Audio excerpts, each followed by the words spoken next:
Retail Wrap 33, and we thought we were going to do things a little bit different because we can, and everyone's been talking about how they like how we're upfront, honest, we're open, we're being transparent, so we're going to be a little bit more raw this time, and you're just going to have to listen to me. So if you don't like listening to me, I suggest you stop watching now. 2020, who would have thought it rolled out as it has so far? We are in week 15 of Corona Rush, and still a lot of craziness happening, not only around the world, but definitely here in Australia. Look what's happened over the last few months. It has been more than hectic.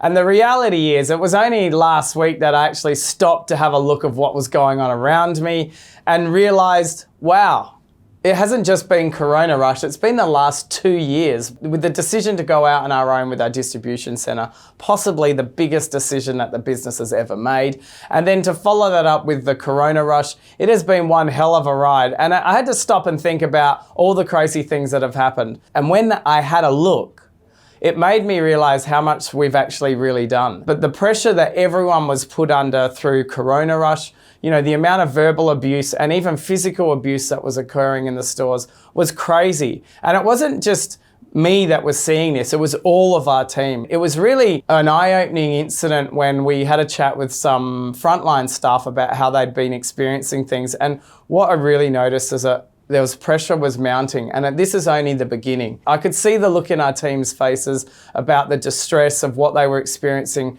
on the front line. And when I mean that, I mean, you know, you've got a front-end operator, might be 14 years of age, 15 years of age, being abused because they don't have toilet paper or hand sanitizer or even soap or some of the commodities that we ran out there for just a few weeks. And in fact, it was such a small period of time of not having a product that I turned around and thought, geez, we've done such a fantastic job in getting the products to the shelf. So after hearing the stress and pain that our people are going through, it was imperative that I was out on the shop floor. I made a point to be out on the shop floor, whether it's in the distribution centre or whether it's in our supermarkets or our news agencies.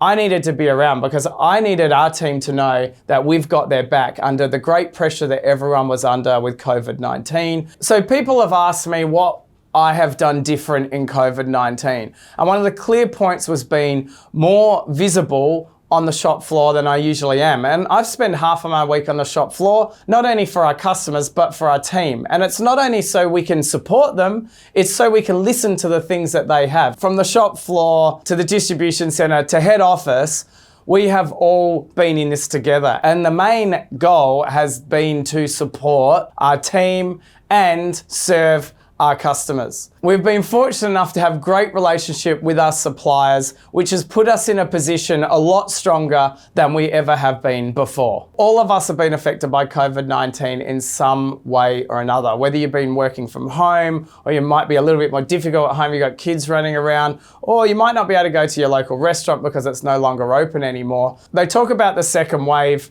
and they don't worry about the second wave in regards to the virus. The second wave is more mental health issues. If any of you need some mental health support, we've put the link in the description below. There's no doubt it's been an extremely stressful time, I would say, for everyone in some way, shape or form.